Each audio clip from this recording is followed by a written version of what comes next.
हैं, डायलेक्ट्स हैं।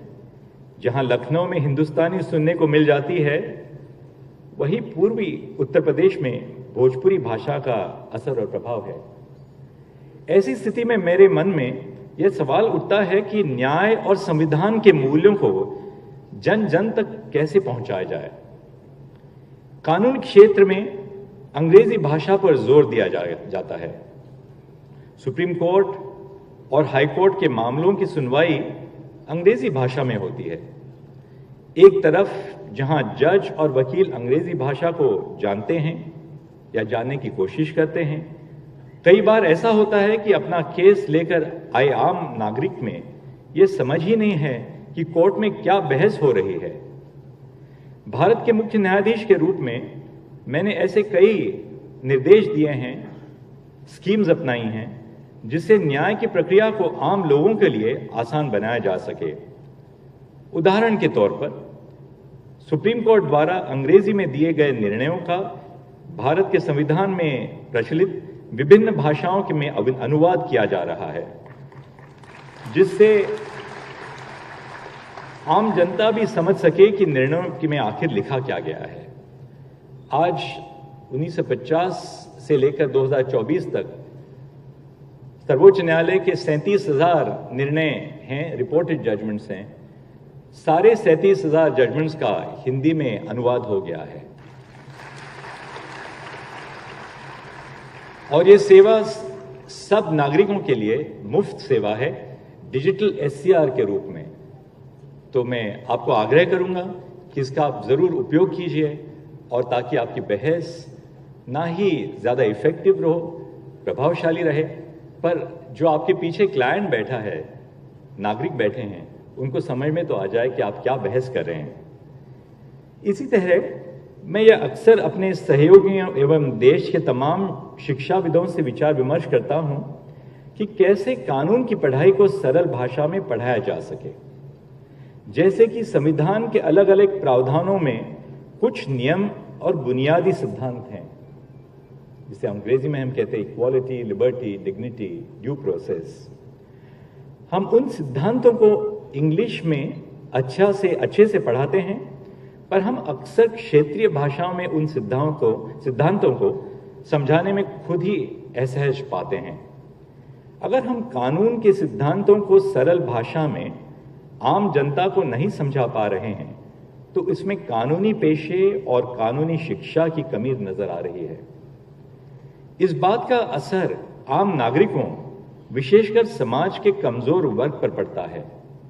हमारे देश में आम जनता की सुविधा के लिए कई कानूनी योजनाएं बनाई गई हैं, जैसे कि अगर कोई व्यक्ति न्यायालय के समक्ष अपना कोई केस लेकर आना चाहता है, पर कमजोर आर्थिक या सामाजिक स्थिति की वजह से उसके पास वकील करने का जरिया नहीं है, तब न्यायालय अपनी तरफ से उसके लिए वकील उपलब्ध करवाता है।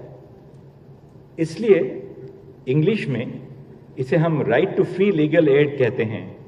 इसी प्रकार अगर किसी व्यक्ति पर कोई कानूनी मुकदमा होता है और उसे जेल भेजा जाता है और उसके पास खुद का वकील करने के पैसे नहीं होते हैं, तब भी उसे मुफ्त कानूनी सहायता प्रदान करने की प्रक्रिया हमारे संविधान के प्रावधानों में निहित है।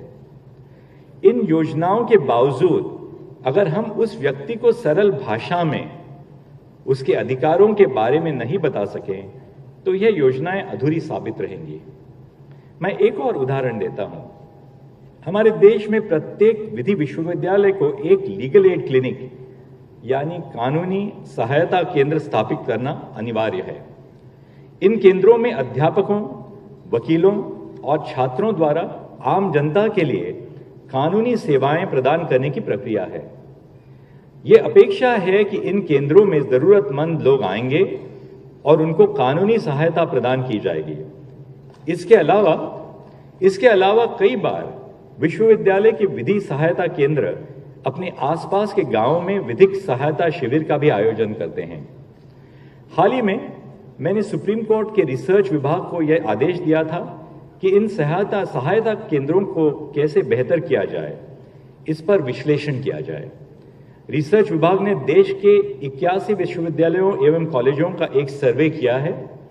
विश्लेषण में पाया गया है कि आम जनता को अंग्रेजी भाषा न जानने की बजाय इसकी वजह से अपने अधिकारों और उससे जुड़ी योजनाओं को समझने में बाधा महसूस होती है। कहने का मतलब यह है कि विधि विश्वविद्यालय में कानून की पढ़ाई अंग्रेजी में होती है और कई बार छात्र विधिक सहायता केंद्रों में कानूनी प्रक्रिया को आम जनता के सामने क्षेत्रीय भाषा में या क्षेत्रीय भाषाओं के संदर्भ में ठीक से नहीं समझा पाते। यहां पर मैं किसी को दोष नहीं दे रहा हूं, पर इस बात पर जोर दे रहा हूं कि कानून को पढ़ाने की प्रक्रिया हमें क्षेत्रीय भाषाओं को भी ध्यान में रखना चाहिए। और मैं सोचता हूं कि RMN NLU को जरूर हिंदी में LLB course, BA LLB course शुरू करना चाहिए। हमारे विश्वविद्यालयों में क्षेत्रीय मुद्दों से जुड़े कानूनों को भी पढ़ाना जाना चाहिए। मान लीजिए अगर कोई व्यक्ति आपके विश्वविद्यालय के पड़ोस के गांव से विश्वविद्यालय की विधिक सहायता केंद्र में आता है और अपनी जमीन से जुड़ी समस्या को बताता है, पर यदि छात्र को खसरा और खतौनी का मतलब ही नहीं पता है तो छात्र उस व्यक्ति को कैसे मदद कर पाएगा? लोगों के लिए उनकी जमीन महत्वपूर्ण है, उनकी आमदनी उनके जीवन जीने का स्रोत है। इसलिए जमीन संबंधित क्षेत्रीय कानूनों के बारे में भी छात्र को अवगत कराना चाहिए। इस बात पर मैं अपने उन दिनों को याद करता हूं जब मैं इलाहाबाद उच्च न्यायालय का मुख्य न्यायाधीश था।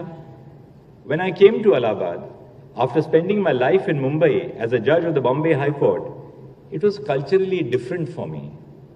The proceedings in the Bombay High Court were conducted in English, though the record, especially in criminal cases, was in Marathi.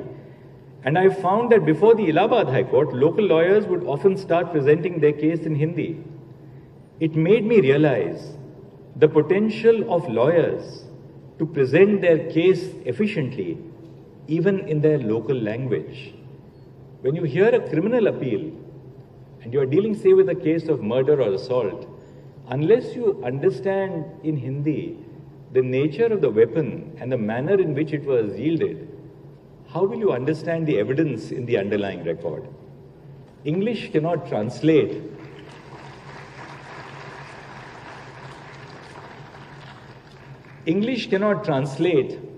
the true love which a mother expresses to a child. At the other end of the spectrum, English cannot translate a crime committed in a fit of passion between two agriculturists who are neighbors. Uttar Pradesh आकर मुझे एहसास हुआ कि लोगों के लिए उनकी जमीन कितनी महत्वपूर्ण है। मैंने देखा कि कानूनी भाषा में ताल या तलैया का क्या मतलब और महत्व है। इसलिए एक वकील को किसी भी कठिन से कठिन कानूनी सिद्धांत को सरल भाषा में आम जनता को समझाना आना चाहिए। इसके लिए हमें शायद कानूनी शिक्षा के तरीकों पर पुनर्विचार करना होगा। इसमें हम तकनीक का भी सहारा ले सकते हैं और विश्वविद्यालयों में आपसी समन्वय की अपेक्षा भी कर सकते हैं। कई विश्वविद्यालय मिलकर कानून के विषयों में से संबंधित टीचिंग मॉड्यूल्स सरल भाषा एवं क्षेत्रीय भाषा में तैयार कर सकते हैं। कानूनी प्रक्रियाओं और सिद्धांतों को हम ऑनलाइन वीडियोस के जरिए अपने छात्रों और आम जनता को समझा सकते हैं। मैं दोहराना चाहता हूं कि मैं ये नहीं कह रहा हूं कि कानूनी शिक्षा से इंग्लिश को हटा देना चाहिए। मेरा तात्पर्य यह नहीं है, बल्कि अंग्रेजी के साथ साथ क्षेत्रीय भाषाओं को भी अपनाना चाहिए।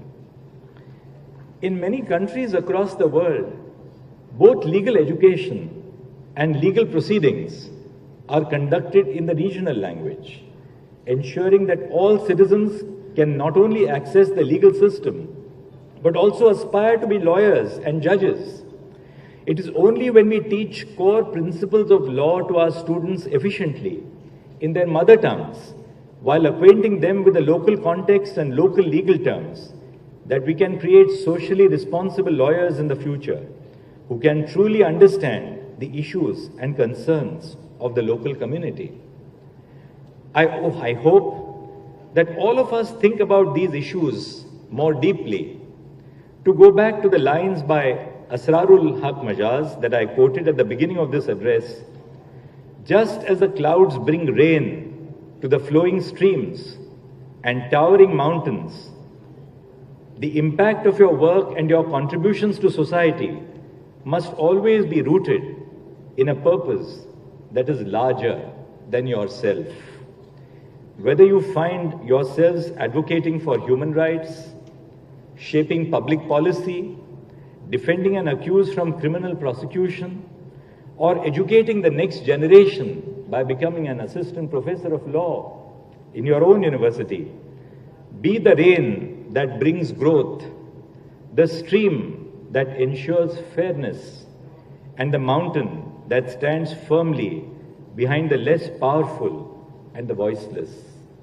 Above all, do remember that while you focus on yourself, you must also learn to surrender yourself to the larger divinity and the larger eternity. It is when you learn to surrender yourself to the good of others, to the good of society, to the good of all those who do not have the privilege of having attended the Ram Manohar Lohia National Law University, that you will truly realize the full potential of your existence. And I'll therefore conclude by expressing the hope that it is in your ability to serve others, to surrender yourself to the power of the well-being of others around you, that you will realize the true potential of our own life. Congratulations on your remarkable achievement today. I urge all of you to take some time today to pause, breathe, and give yourself a pat on the back, for each one of you truly deserves it. Above all, breathe deeply and learn what a great blessing of life, something as simple as the breath which we take, brings to our existence. Thank you very much.